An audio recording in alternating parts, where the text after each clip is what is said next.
ओडिशा पे किए गोटे वर्स्ट नेता ହେଇପାରିଥାନ୍ତେ ହେଲା ନବୀନ ପଟ୍ଟନାୟକ। ଆରେ ତମେ ଦି ଚଟକଣି ମାରିବ ଯଦି ପାଣ୍ଡିଆନକୁ ସିଏ ହସିବ, ସିଏ କିଛି କରିପାରିବ। ସେ ସିନା ହ୍ୱାଇଟ୍ କପଡ଼ା ପିନ୍ଧି ରହିଲେ କି ମୁଁ କରପ୍ସନ୍ ନୁହଁ, କିନ୍ତୁ ବିଜେଡିରେ ସବୁ ନେତା କରପ୍ଟ। ଆମେ କହିପାରିବା କି ଯେ ରାଜନୀତି ପାଇଁ ଆପଣ ଘର ଫାଟ ସୃଷ୍ଟି ହେଉଛି? ଯିଏ ଦଉଛି ସୁଭଦ୍ରା ଯୋଜନା ତାକୁ ଗୋଟେ ଚାକିରି ମାଗିଲ ତ କାଲିଠୁ ଲୁଚିବେ ସେମାନେ। ଦର୍ଶକ ବନ୍ଧୁ, ସବୁବେଳେ ଚର୍ଚ୍ଚାରେ ରହୁଥିବା ନେତା ହଠାତ୍ କୁଆଡ଼େ ଗଲେ। ରାଜନୀତିରେ ଶୂନ୍ୟ ସ୍ଥାନ ଗୋଟେ ଶବ୍ଦ ରହିଛି, ତାହା ଲୋକମାନେ ବି ଚର୍ଚ୍ଚା କଲେ। ସେଇ ଗ୍ୟାପ୍ ପରେ ଆମେ ଆସିକି ପହଞ୍ଚିଛୁ ଯେଉଁ ନେତା 2024 ନିର୍ବାଚନ ସମୟରେ ସବୁ ଗଣମାଧ୍ୟମରେ ସେ ଚର୍ଚ୍ଚାର ବିଷୟ ପାଲଟିଥିଲେ। ଟ୍ରେଣ୍ଡ ଥିଲା ତାଙ୍କର, ସବୁବେଳେ ତାଙ୍କ କଥା ଶୁଣିବା ପାଇଁ ଆପଣଙ୍କୁ ଭଲ ଲାଗେ। ଆମ ସହିତ ଅଛନ୍ତି ସିଦ୍ଧାର୍ଥ ରାଉତରାୟ, ଆମେ ତାଙ୍କ ସହ ଆଲୋଚନା କରିବା। ଏତେ ଦିନର ଭାଇ, ଏତେ ଦିନର ଗ୍ୟାପ୍ ଯେ କାହିଁକି ଛାଡ଼ିକି ଓଡ଼ିଶାରୁ ପଳେଇଲେ ଆମେରିକା? ଦେଖ, ମୋ ଝିଅ ଦେହ ଖରାପ ରହିଲା, ଆଉ ମୁଁ ମାନେ ଏଇଟା ଯୋଗାନନ୍ଦାଙ୍କ ଏଇଠି ଦେଖ ଫଟୋ ଅଛି ଯୋଗକୁ। ଯୋଗାନନ୍ଦା ଗୋଟିଏ ଷ୍ଟେଟମେଣ୍ଟ, ତମର ପ୍ରଥମ କର୍ମ ଜୀବନର ହେଲା ତମ ଛୁଆ। ମୋ ଝିଅ ଯେମିତି ଦେହ ଖରାପ ହେଲା, ରାତିରେ ଫୋନ୍ ଆସିଲା, ସକାଳୁ ଟିକେଟ୍ କରି ସିଧା ଆଉ ସେଠି ଆଉ ପଲିଟିକ୍ସ କ୍ୟାରିୟର ପଇସା ସେଠି ଆଉ କିଛି ଦେଖାଯିବନି। ତାପରେ ମୁଁ ରହିଲି ଝିଅ ପାଖରେ 3 ମାସ, ସେ ଆଉ ସେ ଠିକ୍ ହେଲା। ସେଠୁ ଫେରେ ଯୋଗ ମୋ ଶାଶୁ ଦିହ, ମୋ ସ୍ତ୍ରୀର ମାଆଙ୍କ ଦିହ ସିଭିଅର ହେଇଗଲା। ସେଠୁ ସିଏ ଛାଡ଼ିକି ସେଠୁ ଦୌଡ଼ିକି ଆସିଲା। ତାପରେ ଘର ପିଲା ଦେଖିବ କିଏ? ମୁଁ ରହିଲି ଜବରଦସ୍ତି। ଆଉ ଫାଇନାଲି ଏବେ ଟିକେ ସେଟେଲ୍ ହେଲା, ଆମେ ଘରକୁ ଭଡ଼ା ଦେଲୁ। ପିଲାମାନେ, ବଡ଼ ଝିଅ ୟୁନିଭର୍ସିଟି ଗଲା, ସାନ ଝିଅ ତା ପାଖରେ ରହିଲା। ଏମିତି ହେଇ ଟିକେ ଲାଇଫ୍ ସେଟେଲ୍ ହେଲା। ସେଟେଲ୍ ହେଲା ପରେ ମୁଁ କହିଲି ନାଇଁ, ଏବେ ସ୍ୱାମୀ ସ୍ତ୍ରୀ 2 ଜଣ ଏଇଠି ଆସିଲୁ। ଗୋଟେ ୟୁଏସ୍ ଚାପ୍ଟରଟା ବନ୍ଦ ହେଲା ବୋଲି କହିବା ଆଉ। ଆମେ ଦେଖୁଥିଲୁ ଏଇ ଗ୍ୟାପ୍ ଭିତରେ ବହୁତ ଜିନିଷ ଘଟିଛି, ଯେଉଁଟା ଆପଣ ବି ଜାଣିଥିବେ। ଯେ ଆପଣ ସବୁବେଳେ କହୁଥିଲେ ଯେ ନବୀନ ପଟ୍ଟନାୟକ ଆଉ ଭି କାର୍ତ୍ତିକ ପାଣ୍ଡିଆନକୁ ସବୁବେଳେ ଟାର୍ଗେଟ୍ କରୁଥିଲେ। ଆଉ ନବୀନ ପଟ୍ଟନାୟକ କହିଥିଲେ ମଧ୍ୟ, ମୁଁ ଆପଣଙ୍କର ଇଣ୍ଟରଭ୍ୟୁ ନେଇଥିଲି, କହିଥିଲେ ନବୀନ ପଟ୍ଟନାୟକ ଗୋଟେ ନେତା କେତେ ନେତାଙ୍କ କ୍ୟାରିୟର ବର୍ବାଦ କରିଛି। ଆଜି ସେଇ ଲୋକଟା ସହିତ କଂଗ୍ରେସ ମେଣ୍ଟ କରୁଛି, ସେ ତାକୁ ନେଇକି ଆପଣ କ'ଣ କହିବେ? ଦେଖ, ଆମେ ବାଧ୍ୟରେ କରୁଛୁ, ଭଲ ତ ଲାଗେନି। ଯଦି ଓଡ଼ିଶା ପାଇଁ କିଏ ଗୋଟେ ୱର୍ଷ୍ଟ ନେତା ହେଇପାରିଥାନ୍ତେ ହେଲା ନବୀନ ପଟ୍ଟନାୟକ। 3ଟା ଜେନେରେସନ୍ ଆମର ନଷ୍ଟ କଲେ। ମୁଁ କୁହେ, ମୁଁ ଡରେନି କାହାକୁ, ଆଉ ମୁଁ ଭଲରେ କୁହେ। ଆଜିକା ଡେଟ୍ରେ ଓଡ଼ିଶା ଯଦି ସେ 5T କହୁଥିଲେ, ମୁଁ 4M କହିବି। ନମ୍ବର 1 ମାଗି ଖିଆରେ ଏ ସୁଭଦ୍ରା ଯୋଜନା। କ'ଣ ପଇସା ମଗା ହେଉଛି ନା ଗଭର୍ଣ୍ଣମେଣ୍ଟରୁ? ଲାଇନ୍ ଲାଗିଯାଉଛି ନାଇଁ? ଚାଉଳ ପାଇଁ ଲାଇନ୍ ଲଗୁଥିଲେ ବ୍ୟାଗ୍ ଧରିକି। ତାମାନେ କ'ଣ? 85% ଲୋକଙ୍କ ପାଖରେ ରାସନ କାର୍ଡ଼। ତାହେଲେ ପଭର୍ଟି ଲାଇନ୍ କୁଆଡ଼େ ଗଲା? ମାନେ 85% ଲୋକ ଆମର ଗରିବ, ମାଗି ଖିଆ ନୁହଁ। ଆରେ ଶାଢ଼ୀ ପିନ୍ଧି ଲିପଷ୍ଟିକ୍ ମାରିକି 25 କେଜିଆ ବ୍ୟାଗ୍ ଚାଉଳ ପାଇଁ ଲାଇନ୍ ଲଗାଉଛ, ତା ମାନେ କ'ଣ? ତାକୁ ନେକ୍ସଟ ହେଲା ମଦୁଆ, ମାନେ ରେକର୍ଡ ହିସାବରେ ନମ୍ବର 2 ଇଣ୍ଡିଆରେ। ଆଭରେଜ 30,000 ରୁ 40,000 ଟଙ୍କାର ମଦ ପିଉଛନ୍ତି ପର ହେଡ୍ ବର୍ଷକୁ। ଆରେ ଏତିକି ଟଙ୍କା ତମ ପିଲା ପାଠରେ ଲଗାଉନ, ତାକୁ ଛାଡ଼ିଦେଲେ ମେଡ଼ ଛ। ମାନେ ଯୋଉଠି ଯିବ, ପିକନିକ ସ୍ପଟ ଗଲେ ଲାଜ ଲାଗିବ। ଠୁଙ୍ଗା, ଏ ଯେଉଁ ବେଶୀ ଯେଉଁ ଷ୍ଟାଇରୋଫୋମ୍ ଠୁଙ୍ଗା ଆଉ ଦହିବରା ଠୁଙ୍ଗା, ଯୁଆଡ଼େ ଦେଖିବ ଓଡ଼ିଶା ସାରା ଭାସୁଛି। ଗୋଟେ ଲୋକଟା ଆସିବ, କେଉଁଠି ଏଠି ମୁତିବ, କେଉଁଠି ଗୋଡ଼ ରଖିବ, ଲାଜ ଲାଗିବନି? କିଏ ଗୋଟେ ଏମିତି ଦେଖିଲେ ଆମର ଗୁଡ଼ାଏ ଜେନେରେସନ୍ ଖରାପ ହେଇଛି। ପାଠରେ ଲାଷ୍ଟ, କେଉଁ ଗୋଟେ ପିଲାକୁ ଆମର ଚାକିରି କ'ଣ ବାଧ୍ୟତା ହେଲା ଆପଣ ମେଣ୍ଟ କଲେ? ମାନେ ନିହାତି କ'ଣ ବିଜେଡି ସହିତ ମେଣ୍ଟ ନ କଲେ କଂଗ୍ରେସ ଲଢ଼ିପାରିବନି ଓଡ଼ିଶାରେ? ଦେଖ, 15ଟା ସିଟ୍ରେ ଆମେ ରାଜ୍ୟସଭାକୁ ତ ପଠାଇ ପାରିବୁନି କାହାକୁ, ୱେଷ୍ଟ ହେବ। ଆଉ ୱେଷ୍ଟ ହେଲା ମାନେ ତା ଫାଇଦାଟା ବିଜେପି ନେଇଯିବ। ଆଜିକା ଡେଟ୍ରେ ବିଜେପି କି ଫାଇଦାଟା ଇଜ୍ ଡେଞ୍ଜରସ୍ ଫର୍ ଇଣ୍ଡିଆ। ଆପଣ ଦେଖନ୍ତୁ, ଏଇ ଯେଉଁ ୱାର୍ ହେଲା, ଗ୍ରେଟ୍ ଆମର ପ୍ରାଇମ୍ ମିନିଷ୍ଟର ବଡ଼ ନାଁ ଡାକିଦେଲେ ଇସ୍ରାଏଲ, ଫଟୋ ଉଠେଇଲେ, ମିଡ଼ିଆ ମୋଦି ମୋଦି ନୀତି ଆୟୋଗ ମୋଦି ମୋଦି, କିନ୍ତୁ ସିଆଡ଼େ ଭିତରେ ପୁରା ୱାର୍ ପ୍ରିପାରେସନ୍ ହେଇଗଲା। କ'ଣ ମୋଦି ବାବୁ ଜାଣିନଥିଲେ? ଠିକ୍ ମୋଦି ବାବୁଙ୍କର ପ୍ଲେନ୍ ଉଠିଲା, ସିଆଡ଼େ ଇରାନ ଉପରେ ଆଟାକ୍ ହେଲା। କାନ ମୋଡ଼ିକି ଛାଡ଼ିଦେଲେ, କହିଲେ ଇରାନଠୁ ତେଲ କିଣିପାରିବନି। से कथा ଆଉ ପାଟିରୁ ବାହାରୁନି। ଚାହିଁଥିଲେ ଠିଆ ହେଇଥାନ୍ତୁ, no you can not attack Iran, Iran is our friend, कहीं कहलेनि तो, कहीं पदे बाहरुनी तो बीजेपी की सपोर्ट करिया is equal to making more Adani, making more Ambani. आजिका डेट रे साहूकार दुकान भी देखियो सी भी हो कांदिले, कहीं रिलायंस जो रेट रे दौची आ साहूकार बंचे माने केते लोकंर चाकरी जीव। तो ये माने केवल कहिबे गरीब पे किंतु याडे करिवे कोटिपति पे। तो बीजेपी की सपोर्ट करियाटा माने याठू बड़ बोकामी हो बीजेडी की सपोर्ट करिया अपेक्षा। तो बाध्यतामूलक 15टा सीट आउ कौन करूँ, आमर जदि एने 50टा था आम कौन सपोर्ट करथांतु ना। भाई समस्ते 2024 निर्वाचन पर कमेंट कले जे पांडियन को विदा करने पछरे सिद्धार्थ राउतराय हाथ रही। देख मु जो दिन ओह्लैची ना डाकी कार्तिक कहीं ओडिशा रे कार डर डर लगुला तुमको। अरे मुझे समस्त बुझाऊ भी थी, अरे तुम दी चटकणी मार जदि पांडियान को सी हसब, सी किसी कर ओडिया देहरे हाथ माइल चली पार ओडिशा रे। यही जिनसटा लोक बुझा दरकार जाओ, किंतु धीरे धीरे लोक बुझिले। मत बहुत प्रेशर आसला सब आड़ू, फोन भी आसला बेपार बंद करदेबू, तुम गाड़ी में जाऊ जापरनी, चिट्ठी आसला विभिन्न प्रकार, पांडियन को किसी कहीपर। हाँ गुड़ाए धमक, मुझे डाक पांडियन को, ओडिया छुआ को तू किसी कर आम जाचु ये सब फालतू धमक। एनिवे फायदा बीजेपी नहीं गला। आम कांग्रेस जदि से गोटे लाइन रे धरता आंटी पांडियन भोट तक आमको आसता। आम आम बाट टी एपट सब गला अस्मिता कर गली से 15 दिन आगुरी मु 6 मास आगुरी चिल्लाऊँ नाई तमिल राजा ये चलनी, किंतु जहाँ बीजेपी फायदा नेला। किंतु गोटे भल जिनस ये जो एक छत्रवाद चलता पांडियन से सरला। आउ सन्यास भाया कहते तो सन्यास नहीं जाइए, मत लगुच सन्यास नेला भाया। भाई आपणकर कांग्रेस रो संख्या बहुत कम रही, सेपटे विजु जनता दल रे सुप्रीमो 2 जन विधायक को निलंबन सस्पेंड करदेले। माने आपण कौन भावुचंती जे संख्या को देखु नहीं बीजेडी? ओके नहीं ताकर देखो लीडरशिप प्रॉब्लम सिवियर, माने खाली नवीन पट्टनायक ना रे जो स्कीम करी ओडिशा टाको बर्बाद करचंती। एक्चुअली 135टा ऊपर स्कीम, आपण गोटे भी स्कीम रो बैलेंस शीट खोलिकी देखिए मिनिमम 3000 कोटी रु अधिका लॉस गोटे गोटे स्कीम रे। हाँ तो भावतु 135टा इंटू 3000 कोटी जदि आम करवा, हाँ 3 लाख कोटी ऊपर है।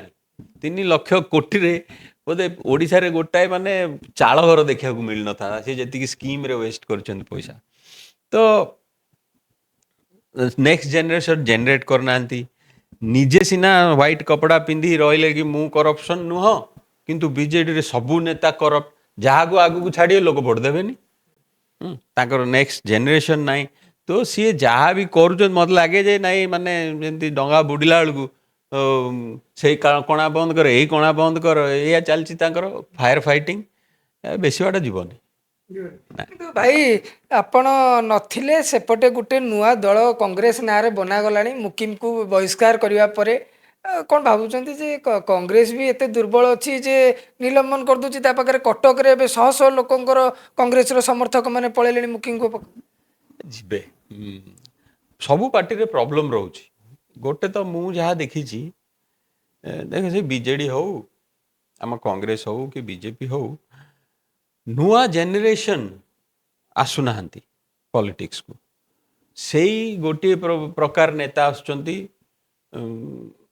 बड़ गाड़ी कौटी खणी करदेली, कौटी कंट्राक्टरी करदेली, पैसा लगे कि ब्लैक मनी लगे कि नेता ही कि नेता पुओ पैसा अच्छी नेता ही मु जने नेता पुओ मत भी भल लगे, किंतु नुआ जेनेरेशन कहीं जे जड़े लंडन में चाकरी करची भल सेटल है, तार इच्छा अच्छी ओडिशा पे काम करिया को, मोर बहुत लोग फोन करती, किंतु तांको मैक्सिमम डर लगे नहीं पॉलिटिक्स नुह। तो नुआ जेनेरेशन आसुना। तो से भाई कांग्रेस रे भी देखिए मैक्सिमम पुराना जेनेरेशन कहाँ नुआ फेसेस कहाँ। तो ऑब्वियसली जो नुआ जेनेरेशन आसबेनी ताले नुआ पार्टी हवा आरंभ हो। ଏଇଟା ଅବଭିୟସ୍ ରେଜଲ୍ଟ। ତ ସେଇଆ ହଉଛି। ତ ଦେଖିଆ ମକିଂ ଭାଇ ଭଲ ଲୋକ, ମୋର ଭାରି ପସନ୍ଦ, ମୋ ସାଙ୍ଗେ ବହୁତ close. All the best to him. ଯେ ଭାଇ ଆମେ ଦେଖୁଥିଲୁ ଯେ ଶୁଣୁଥିଲୁ ଗୋଟେ ସମୟ ଥିଲା ସୁରେଶ କୁମାର ରାଉତରାୟଙ୍କ ଘର 3 ଫାଳ ହେଇଥିଲା। ଏବେ ଆପଣ ଘରେ ଅଛନ୍ତି, ସମ୍ପର୍କ କେମିତି ବାପାଙ୍କ ସହିତ ଭାଇଙ୍କ ସହିତ କେମିତି ସମ୍ପର୍କ? ଯାହା ହେଲା ମୁଁ ଟିକେ ଘର ଆଭଏଡ୍ କଲି, କାହିଁ ଆଉ ଏଠି ଗୋଟାଏ ଘରେ ନାଇଁ ଗ୍ରୀନ୍ ପତାକାକୁ କଂଗ୍ରେସ ପତାକା ଲଗେଇଲା ବେଳକୁ ଗୋଟେ ଅସୁନ୍ଦର ହବ, ବାପାଙ୍କୁ ଅସୁନ୍ଦର ହବ। ତ ମୁଁ ଏବେ ତ ଇଲେକ୍ସନ ସରିଲାଣି, ଫେର ମୁଁ ଆମେରିକାରୁ ଫେରିଛି ଫୁଲ୍ ଟାଇମ୍। ମୁଁ କହିଲି ନାଇଁ ଘରେ ରହିବା। ମେନ୍ ହେଲା ମା ବାପା ମାନେ ମାଆଙ୍କ ଦେହ ଭଲ ରହୁନି, ତାଙ୍କ ପାଖରେ ରହି ସିଏ ଟିକେ କେମିତି ଖୁସିରେ ରହିବେ ସେଇଟା ଦେଖିବା। ଭାଇଙ୍କର ବାହାଘର ହେଲା ପୁଣି ଘରକୁ ଗୋଟେ ନୂଆ ବୋହୂ ଆସିଲେ, ସିଦ୍ଧାର୍ଥ ରାଉତରାୟ ଆସିପାରିଲେନି ଆମେରିକାରେ? ସେ ସବୁ ନା ଭାଇ ଗୋଟେ ଡାକିନଥିଲେ? କମ୍ପ୍ଲେକ୍ସ ଜିନିଷ, ତାକୁ ଆଭଏଡ୍ କଲେ ଭଲ। ଭାଇ ହଁ, ଡାକିନଥିଲେ? ଇଏ କଳି ଯୁଗ।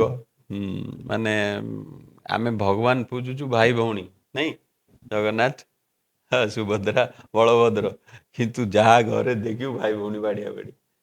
ଅନଫର୍ଚୁନେଟ୍ କଳିଯୁଗ ଏଇଟା। କିଛି ଶିଖ ସମସ୍ତେ, ଇନକ୍ଲୁଡ଼ିଂ ଆମ ଘରୁ ସମସ୍ତେ ଶିଖିବା ଦରକାର। ଜଗନ୍ନାଥଙ୍କୁ ଦେଖ, ଆମେ ଭାଇ ଭଉଣୀକି ପୂଜା କରୁଛୁ, କିନ୍ତୁ ଭାଇ ଭଉଣୀ ବାଡ଼ିଆ ବାଡ଼ି ହଉଛି। ଏଇ ଜିନିଷଟା ଆଗ ମୁଣ୍ଡରେ ପଶୁ। ତ ସେଇଟା ବନ୍ଦ ହଉ, ଆମେ ବି ଚେଷ୍ଟା କରିବା ସେଇଟା ବନ୍ଦ ହଉ। ଆଉ ଆପଣ ଗୋଟେ ବଡ଼ ଭାଇ ଦୃଷ୍ଟିରୁ ଆପଣ କ'ଣ ବୁଝିବା ପାଇଁ ସାନ ଭାଇକୁ ଚାହୁଁନାହାନ୍ତି, ଯେ ସାନ ଭାଇକୁ ବୁଝେଇବି, 2 ଜଣ ସାଙ୍ଗରେ ରହିବା, ଯେମିତି ଆଗରୁ ପିଲାଦିନଠୁ ବଢ଼ି ବଢ଼ି ଆସିଛନ୍ତି ସେମିତି ଚାହୁଁନାହାନ୍ତି, ଆପଣ ବୁଝୁନାହାନ୍ତି? କାହିଁ ଆମର ତ ଇଚ୍ଛା ସେଇଆ ଭାଇ, ଫୁଲ୍ ଟାଇମ୍। କିନ୍ତୁ ପ୍ରିନ୍ସିପୁଲ କ୍ରସ୍ ହେଲେ ଅସୁବିଧା ହେଇଯାଉଛି। ତ ନା, ବାପା ଆମେ କଂଗ୍ରେସରେ ଆମେ ରହିଲେ। ଭାଇ ଆମେ କହିପାରିବା କି ଯେ ରାଜନୀତି ପାଇଁ ଆପଣଙ୍କ ଘର ଫାଟ ସୃଷ୍ଟି ହେଲା? ଅଫକୋର୍ସ ଆମେ ମିଛ କାହିଁ କହିବା, ଭୁଲ କାହିଁ କହିବା। ଆମ୍, ଯେତେ ହେଲେ ବାପା ଗୋଟେ ଜବରଦସ୍ତି ସେପଟକୁ ଗଲେ, ନିଲମ୍ବିତ ହେଲେ, ବହୁତ ଷ୍ଟ୍ରେସ୍ ରହିଲା ଘରେ। ଆଉ ଆମର ପାୱାର ନହେଲେ ବି କ'ଣ ହେଇଯାଉଛି। ମୋର ବିଜନେସ୍ ଅଛି, ଭାଇର ବି ବିଜନେସ୍ ଅଛି, ଆମେ ଭଲ ଚାକିରି କରୁଥିଲୁ, ବାପାକୁ ଏତେ ରିକ୍ୱାରମେଣ୍ଟ ନାହିଁ। ତ ଆମେ କାହିଁ ପାର୍ଟି ଚେଞ୍ଜ କରୁ, ନହେଲେ ନାହିଁ ପାୱାର। ହଁ, ତ ମୋର ଏଇ ମୋଟିଭ। ତ ଭାଇର ଅଲଗା ମୋଟିଭ ନାହିଁ, ଯାହା ବି ଯେମିତି ହଉ ଆମେ ଧର ପାୱାରକୁ ଆସିବା, କିନ୍ତୁ ସେଇଟା ଖାପ ଖାଇଲାନି। ତ ଅବଭିୟସଲି ପଲିଟିକ୍ସ ଯୋଗୁଁ ଟିକେ ଘର ଫାଟ ଫାଟ ହେଇଗଲା। ସୁରବାବୁ ଚିଲେଇ ଚିଲେଇ କଂଗ୍ରେସ ଭବନରେ କହୁଥିଲେ, ବଡ଼ ପୁଅ ବଡ଼ ବୋଉ ନାଚିକି ଧୂଳି ଉଡ଼େଇଦେଲେ। କରିବା ଦରକାର। ଦେଖ, ହୋଲି ଗୋଟେ ଜିନିଷ, ସବୁ ରଙ୍ଗ ଗୋଟିଏ ଜିନିଷ, ସେଇଟା ଗୋଟେ ଦେଖିବ ଯଦି ଆମେ ସବୁ ପ୍ରକାର ଲୋକ, ରଙ୍ଗ ଅଛି ଆମର, କିଏ ସାଉଁଳ ହେଲା ବେଳକୁ କିଏ କାଳିଆ, କିଏ ଗୋରା, କିଏ ଇଏ। ଆମେ ସୋସାଇଟିରେ ରଙ୍ଗ ଲଗେଇ ଦେଲା ପରେ ତ ସବୁ ସମାନ କି ନାହିଁ, କିନ୍ତୁ ସେଇ ସମାନଟା ଏବେ ଯାଏଁ ବି ନାହିଁ ସୋସାଇଟି। ହୋଲିଠୁ ଶିକ୍ଷା ଦରକାର। ବିଭିନ୍ନ ପ୍ରକାର ଜିନିଷ, କଲର୍ର ମୋଟିଭ ହେଲ୍ଥ ସାଙ୍ଗେ ପୁରା ଡାଇରେକ୍ଟ ରିଲେସନ୍। ଆମର ଯେଉଁ 7ଟା ଚକ୍ର ଅଛି ଆୟୁର୍ବେଦ ହିସାବରେ, ଏଇ ଚକ୍ର ହଉ କି ପେଟ ନାଭି ଚକ୍ର ହଉ, ସବୁର ଗୋଟେ ଲେଖେ ରଙ୍ଗ, 7 ରଙ୍ଗ। ଇନ୍ଦ୍ରଧନୁରେ 7 ରଙ୍ଗ, 7 ପ୍ରକାର ରଙ୍ଗର ପରିବା ଖାଇଲେ ଆପଣଙ୍କୁ ରୋଗ ହବନି ପରା ଆଗ। ତ ବହୁତ ରିଲେଟେଡ୍ ହୋଲିର ଭ୍ୟାଲ୍ୟୁ ଭଲ। ତ ଫୁଲ୍ ଜୋସ୍ରେ ହୋଲିଟା କରିବା କଥା। ମୁଁ ଆସିଲା ମାନେ ମୁଁ କରେ, ସାଙ୍ଗସାଥି ସମସ୍ତଙ୍କୁ ଡାକିକିରି। ନୂଆ ପିସି ସଭାପତି ଆସିବା ପରେ ସମସ୍ତଙ୍କର ଭରସା ଥିଲା କଂଗ୍ରେସ ଉପରେ ଯେ କିଛି ପରିବର୍ତ୍ତନ ହେବ, କିଛି ପରିବର୍ତ୍ତନ ହେବ। ଆମେ ନୂଆପଡ଼ା ଉପନିର୍ବାଚନ ଯେତେବେଳେ ଆସିଲା, ଘାସିରାମ ମାଝୀ ଜଣେ ବାଗଦାଢ଼ିର ନେତା, ସେ ଜାଗାରେ ବହୁତ ଆଦିବାସୀ ଭୋଟ ଥିଲା। ଯେ କ'ଣ କଂଗ୍ରେସ ସେ ଜାଗାରେ ଗେମ୍ ଖେଳି ପାରିଲାନି, ଯେଉଁ ଆପଣ ଆସନକୁ ଛାଡ଼ିବାକୁ ପଡ଼ିଲା? ଦେଖ, ପଲିଟିକ୍ସ ମୁଁ ତ ନିଜେ ଲଢ଼ିଲି, ଦେଖିଲି ଆଖି ଆଗରେ। ମୁଁ ଗୋଟେ ନିବ୍ଟେ ବି କିଣିକି ଦେଇନି କାହାକୁ। ତ ପୁରା ମନି ଗେମ୍ ହେଇଯାଇଛି। ଏବେ ବି ଲୋକ ବି ସେଇଭଳିଆ ହେଇଯାଇଛନ୍ତି। ଲୋକ କ'ଣ ପୁରାଟା ଭାବୁଛନ୍ତି? ଆରେ ଆମ ଘରେ 4 ଜଣ, 4,000 ଦିଅ ଭାଇ, ଡାଇରେକ୍ଟ ଲୋକ ବି କହିଦେଉଛନ୍ତି, ନହେଲେ ହବନି ଭୋଟ। ତ ଏଇ ସବୁ ରେଟ୍ରେ ଜଣକୁ 50,000 ଭୋଟ ଦରକାର ଜିତିବା ପାଇଁ, 1,000 ଟଙ୍କା ଲେଖେ କେତେ ହେଲାଣି? 5 କୋଟି ଟଙ୍କା କୋଉଠି ଆଣିବ କଂଗ୍ରେସ ଲୋକଙ୍କ ପାଖରେ ଏତେ ପଇସା ନାହିଁ। ଏମାନେ ମାନେ ପ୍ରୋପାଗାଣ୍ଡା କରୁଛନ୍ତି କଂଗ୍ରେସ କରପ୍ଟ କରପ୍ଟ କରପ୍ଟ। ଆରେ ସେତେବେଳେ ଓଡ଼ିଶାର ବଜେଟ୍ କେତେ ଥିଲା? ଏବେ 3 ଲକ୍ଷ କୋଟି ଟଙ୍କା ବଜେଟ୍, ସେଥିରୁ 30% ପିସି ନେଉଛନ୍ତି। ହେଲେ ଲକ୍ଷ କୋଟି ଟଙ୍କା ଏଇ ନେତା ବାଣ୍ଟି ନେଇଯାଉଛନ୍ତି। 30% ପିସି ହେଲେ କେତେ ହେଲାଣି? ଲକ୍ଷେ କୋଟି ଟଙ୍କା। ଗୋଟାଏ ନେତା ପଛରେ କେତେ ପଇସା ପଇଲାଣି? ଆଉ ସେଇ ରେଟ୍ରେ ପଇସା କାହିଁ କଂଗ୍ରେସର? ଲୋକଙ୍କ ଚେତନା ଯେତେବେଳେ ପଶିବ ଯେ ନାଇଁ ଆମର କ'ଣ ଏଥିରେ ଡେଭଲପମେଣ୍ଟ ହେଉଛି, ଆମେ ତ ଯେଉଁଠି ସେଇଠି। ଏ 25 ବର୍ଷ ହେଲାଣି ଲୋକଙ୍କ ଡେଭଲପମେଣ୍ଟ କାହିଁ? ତୁମ ଆଭରେଜ ଇନକମ୍ ବଢ଼ିଛି, ତୁମ ପିଲା ଭଲ ଚାକିରି କରିଛନ୍ତି, ତୁମ ପିଲା ବଢ଼ିଆ ପାଠ ପଢ଼ି ଦିଲ୍ଲୀ ବମ୍ବେ ଛୁଆଙ୍କ ସାଙ୍ଗରେ କମ୍ପିଟ୍ କରୁଛନ୍ତି କାହିଁ? କି ଆମର ହାଇଦ୍ରାବାଦ ଭଳିଆ ସିଟି ହେଇଗଲାଣି, କି ଆମେ ବାଙ୍ଗଲୋର ଭଳିଆ ହେଇଗଲୁଣି। ବାଙ୍ଗଲୋର ତ 1% ବି ନୁହଁ, ଆମେ ମାନେ 1% ବି ନୁହଁ 25 ବର୍ଷରେ। ତ এইসବୁ ଲୋକଙ୍କ ଆଖି ଖୋଲିଲେ କହିବେ ନାଇଁ ଏ ଯେଉଁ ତୁ ଦେଉନୁ 1000 ଟଙ୍କା ଭାଇ ଦରକାର ନାହିଁ, ଏ ସୁଭଦ୍ରା ଯୋଜନା ପଇସା ତୁ ରଖେ, ତୁ ମୋ ଛୁଆକୁ ଗୋଟେ ଭଲ ଚାକିରି ଦେଲୁ, ସେ ଯିଏ ଦେଉଛି ସୁଭଦ୍ରା ଯୋଜନା ତାକୁ ଗୋଟେ ଚାକିରି ମାଗିଲ ତ, କାଲିଠୁ ନୁଚିବେ ସେମାନେ। ଆମ ଓଡ଼ିଆ ଲୋକ ଜାଣିବା ଦରକାର ଆମ ପାଖରେ ସବୁ ଥାଇ ଆମେ କାହିଁ ଗରିବ, ଆମେ 1000 ଟଙ୍କାରେ ଭୋଟ୍ ଦେବୁନି। ଭୋଟ୍ର ଦାମ ଆଜିକା ଡେଟ୍ରେ ଯଦି ବଜେଟ୍ ହିସାବରେ ଡିଭାଇଡ଼ କରିଦେବା 15 ଲକ୍ଷ ଟଙ୍କା।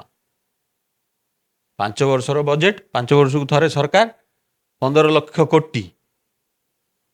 ଡିଭାଇଡ଼ ବାଇ ଆମ ନମ୍ବର ଅଫ୍ ପପୁଲେସନ୍ କରିଦିଅ, 15 ଲକ୍ଷ ଟଙ୍କା ଗୋଟେ ଭୋଟ୍ର ଦାମ। ତୁମେ କାହିଁ 1000 ଟଙ୍କାରେ ବିକୁଛ? ସେ ଯିଏ ଆସୁଛି ପଇସା ଦେବାକୁ ତାକୁ କହିଦେ ତୁ 5 ଲକ୍ଷ ଦେ ଗୋଟାଏ ଭୋଟ୍। ସୋ ଏଇଭଳିଆ ଲୋକ ଜାଣିବା ଦରକାର, ଆମ ଆଖି ଖୋଲିବା ଦରକାର।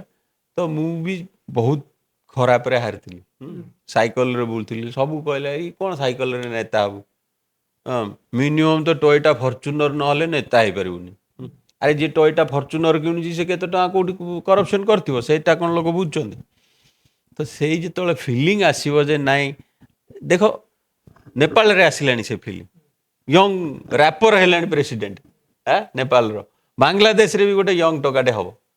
ଚିଲିରେ 35 ବର୍ଷ ୟୁନିଭର୍ସିଟି ଟୋକା ହେଲା ପ୍ରେସିଡେଣ୍ଟ। ୟୁକ୍ରେନରେ ଦେଖ କମେଡ଼ିଆନ ଦେଶର ପ୍ରେସିଡେଣ୍ଟ। ସେ କାହିଁ ଆସିଲା ସେ ଜିନିଷ? ଲୋକ ଲାଷ୍ଟକୁ ବୁଝିଲେ ଯାଇ ଏ ଭାଇ କରପ୍ସନ୍ ଚଳିବନି, ଥ୍ୟାଙ୍କ ୟୁ, ୟଙ୍ଗ ଟୋକା ଦରକାର, ୟଙ୍ଗ ଲୋକ ଦରକାର। ସେଇ ଜିନିଷ ଯେତେବେଳେ ଓଡ଼ିଶାରେ ପଶିବ ଏ ମନକୁ ସବୁ ପାର୍ଟି ସଫା ହେଇଯିବେ। ଗୋଟେ ପଟେ ଆପଣ କହୁଛନ୍ତି ନବୀନ ପଟ୍ଟନାୟକ ନେତାମାନଙ୍କୁ ଖରାପ କରୁଛନ୍ତି, ସେପଟେ ଆପଣଙ୍କ ପିସି ସଭାପତି କହୁଛନ୍ତି ନବୀନ ବାବୁ ହେଉଛନ୍ତି ମୋ ଭାଇ। ହଁ, ଆମେ ଟିକେ ଷ୍ଟେପ୍ ଓଭର ଅଧିକା ହେଇଯାଉଛି। ଆମ ତାଙ୍କ ଡଙ୍ଗା ବୁଡ଼ୁଛି, ଆଗ ବୁଡ଼ି ସାରୁ, ତାପରେ ଯିଏ ବଞ୍ଚିଲା ତାକୁ ପଛେ ପାଣିରୁ ଟାଣି ଆଣେ। ଆଗୁଆ ଦେଇଦେଲେ କ'ଣ ହେବ କହିଲୁ, ସିଏ ଆମକୁ ବି ଡଙ୍ଗା ସହିତ ବୁଡ଼େଇ ଦେବେ। ଟିକେ କ୍ରସ୍ ହେଇଯାଉଛି ଲାଇନ୍, ଆମେ ଦେଖି ଚାହିଁ ହଉ ଡଙ୍ଗା ବୁଡ଼ୁ ବୁଡ଼ୁ ବୁଡ଼ୁ। ଆଚ୍ଛା, ଏଥିରୁ 10ଟା ଖଣ୍ଡେ ଭଲ ଅଛନ୍ତି, ତାକୁ ଧର, ତାକୁ ରସିଟା ପକାଅ। ତ ସେଇ ଇଏରେ ରହିବା କଥା। ଆଉ ମୋର ସଦାବେଳେ ଗୋଟେ ୱିଶ୍, ମାନେ ବିଜୁ ପଟ୍ଟନାୟକର ବି ନୁହଁ, ନନ୍ ଅଫ୍ ଦେମ୍। ନା ତାଙ୍କର ୱାର୍କିଂ ଷ୍ଟାଇଲ୍ ଅଛି, ନା ତାଙ୍କର ଭିଜନାରୀ ଅଛି। ତ କାହିଁ ବିଜୁ ପଟ୍ଟନାୟକ ନା ୟୁଜ୍ କରୁଛୁ? ୟୁ ହାଭ୍ ନଥିଙ୍ଗ ମାନେ ଲାଇକ୍ ବିଜୁ ପଟ୍ଟନାୟକ। ତ ଏଇ ପାର୍ଟିଟା ବୁଡ଼ିଯିବା ଦରକାର, ବିକଜ ଇଟ୍ ଇଜ୍ ମାନେ ବିଜୁ ପଟ୍ଟନାୟକ ନାଁକୁ ଇନସଲ୍ଟ ଏ ପାର୍ଟି। ଚାହୁଁଛନ୍ତି ପାର୍ଟି ବୁଡ଼ି ଯାଉ? ବିଜେଡି ବୁଡ଼ିଯିବା ଦରକାର। ଏଠି ନ ଅଦରୱାଇଜ ବିଜୁ ପଟ୍ଟନାୟକ ନାଁ ବଦନାମ ହେଉଛି ଏ ପାର୍ଟି ଯୋଗୁଁ। କେଉଁ ଦିନ ବିଜୁ ପଟ୍ଟନାୟକ କେଉଁ ଆଇଏସ୍ ଅଫିସରକୁ ଟେକିକି ରଖିଥିଲେ? ଗୋଟେ ସିମ୍ପଲ କ୍ୱେଶ୍ଚିନ୍। ଏ 25 ବର୍ଷ ଆଇଏସ୍ ଅଫିସର ରାଜ କଲେ ଓଡ଼ିଶାରେ। ଆରେ କାମ କଲେ ବି କାମ ନେତା ପ୍ରାଇଜ ଦବ ନା ଆଇଏସ୍ ଅଫିସର ପ୍ରାଇଜ ଦବ?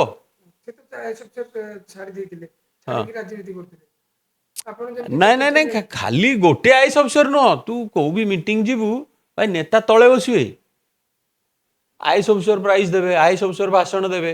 ଆରେ ଆଇଏସ୍ ଅଫିସର ଅଛନ୍ତି, ଫାଇଲ କାମ କରିବେ, ପ୍ରୋଜେକ୍ଟ ଦେଖିବେ। ସିଏ ନେତା ହେବେ, ମିଡ଼ିଆରେ ବାହାରିବେ କୋଉ ଦିନ ମାନେ ଏଇଟା ଗୋଟେ ନେତାଗିରି? ତ ଏଇ ପାର୍ଟିର ପ୍ରିନ୍ସିପଲ୍ ଏଇଆ, unless you know English, you don't know English, you sit down. If you know English, you can talk to me. At least I am Naveen Patnaik. I don't know Odia. ଆମକୁ ଓଡ଼ିଆ ଆସୁନି ନା ଆମକୁ ଇଂଲିଶ ଆସୁନି, କିନ୍ତୁ ତାଙ୍କ ନେତାଙ୍କୁ ଆସୁନି, ସେ ତଳେ ବସିଲେ। ଆଇଏସ୍ ଅଫିସରଙ୍କୁ ଇଂଲିଶ ଆସୁଛି, ସିଏ ନବୀନ ପଟ୍ଟନାୟକ ସାଙ୍ଗରେ ଛୁଲମୁଲ ହେଇକି ପୁରା ଦେଶଟାକୁ ଚଲେଇଲେ। ତ ଦେଶ ଯୋଉ ବାଟରେ ଯିବା କଥା ଗଲା କି? କେତେଟା ଆଲୁମିନିୟମ ଇଣ୍ଡଷ୍ଟ୍ରି ହେଇଛି କହିଲୁ? ଆମର ତ ଏତେ ମଦ ପିଉଛନ୍ତି ଲୋକ।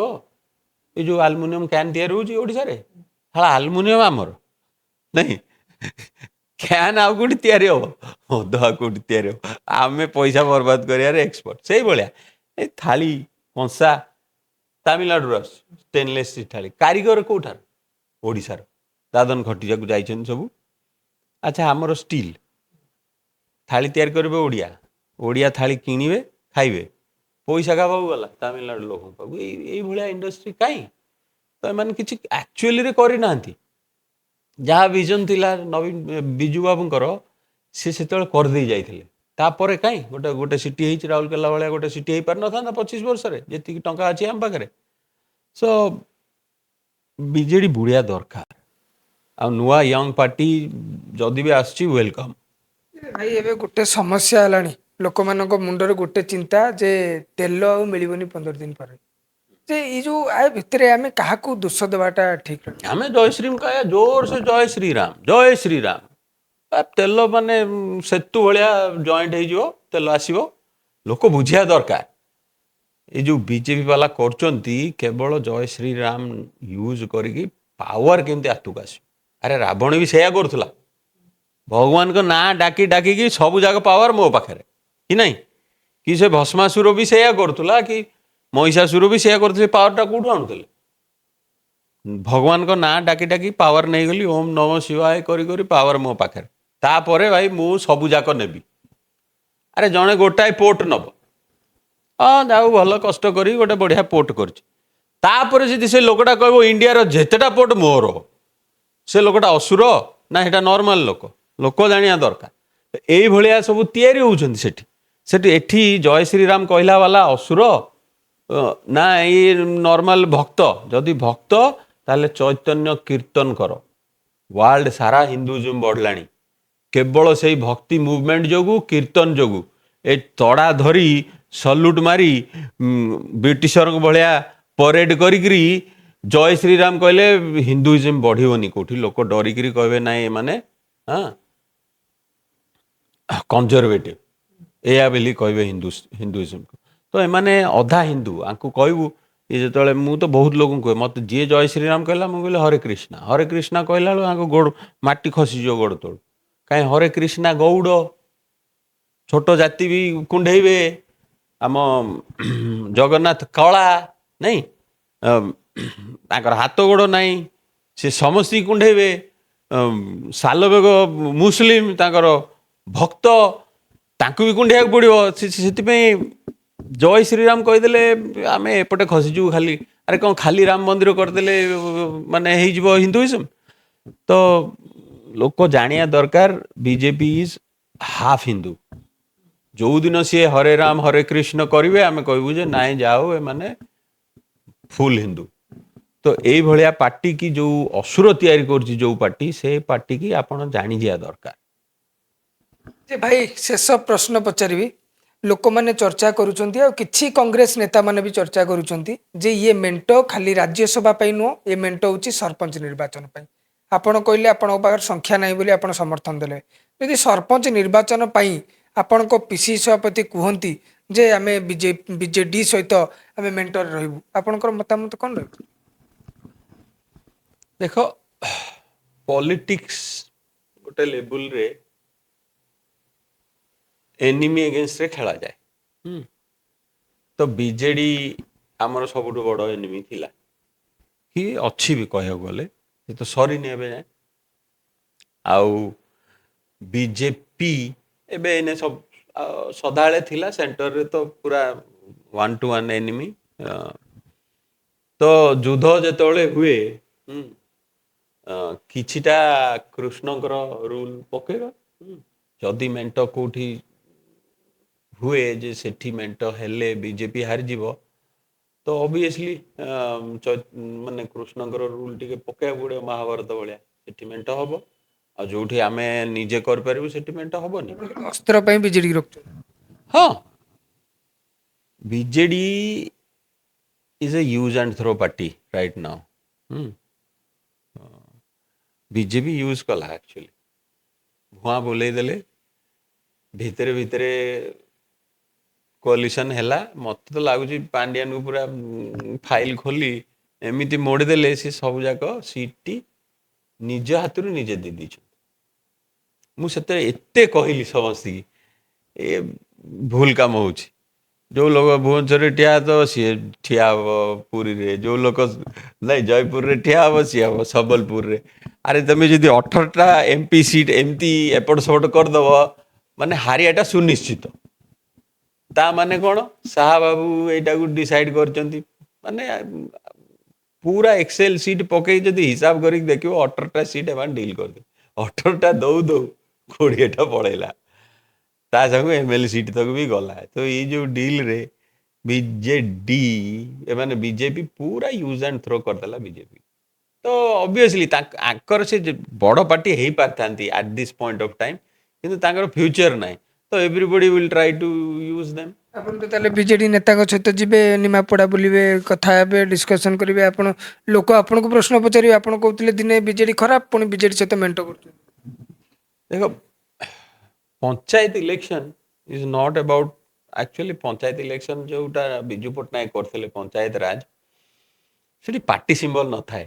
ହଁ, କିନ୍ତୁ ଆମେ ସେଗୁଡ଼ା ସବୁ ଭୁଲି ଗଲୁଣି। ସିଏ ଗୋଟେ ଟ୍ରୁ ପଞ୍ଚାୟତ, କେମିତି ପଞ୍ଚାୟତରେ ପାୱାରଟା ରହିବ ସେଥିପାଇଁ ତ ପାର୍ଟି ସିମ୍ବଲ ନାହିଁ। କିନ୍ତୁ ଆମେ ତାକୁ ପାର୍ଟି ଓରିଏଣ୍ଟେଡ୍ କରିଦେଇଛୁ। ଆକ୍ଚୁଆଲି ପଞ୍ଚାୟତରେ ଭଲ କ୍ୟାଣ୍ଡିଡେଟ୍ ଆପଣ ଚୁଜ୍ କରନ୍ତୁ, ପାର୍ଟି ଦେଖନ୍ତୁ ନାହିଁ। ଗୋଟେ ଭଲ ପାଠ ପଢ଼ିଥିବ, ପ୍ରୋଗ୍ରେସିଭ୍ ଥିବ, କରପସନ୍ କରୁନଥିବ, ପଞ୍ଚାୟତଟା ଆଗକୁ କେମିତି ଯିବ ସେଇଭଳିଆ ଲୋକକୁ ଭୋଟ୍ ଦିଅନ୍ତୁ। ସେ ଇଣ୍ଡିପେଣ୍ଡେଣ୍ଟ ପଛେ ହେଇଥାଉ, ସେ ଯୋଉ ପାର୍ଟିରୁ ହେଇଥାଉ, ପଞ୍ଚାୟତରେ ପାର୍ଟି ସିମ୍ବଲ ନାହିଁ। ମୁଁ ସେଇଟା ସମସ୍ତଙ୍କୁ ଟିକେ ଆଉ ଥରେ କହିଦେଉଛି। ବିଜୁ ପଟ୍ଟନାୟକ ଯଦି ଆପଣଙ୍କ ଦେହରେ ଟିକେ ଫିଲିଂ ଅଛି ବିଜୁ ପଟ୍ଟନାୟକର, don't look at party. Panchayat election is for you, for your panchayat, it is not for Congress, BJP, BJD. ଯେଉଁଭଳି ଭାବରେ ଆମେ ଆଲୋଚନା କରୁଥିଲୁ, ମୁଁ ଭାବୁଛି ସବୁ ପ୍ରଶ୍ନ ରଖିପାରିଲି।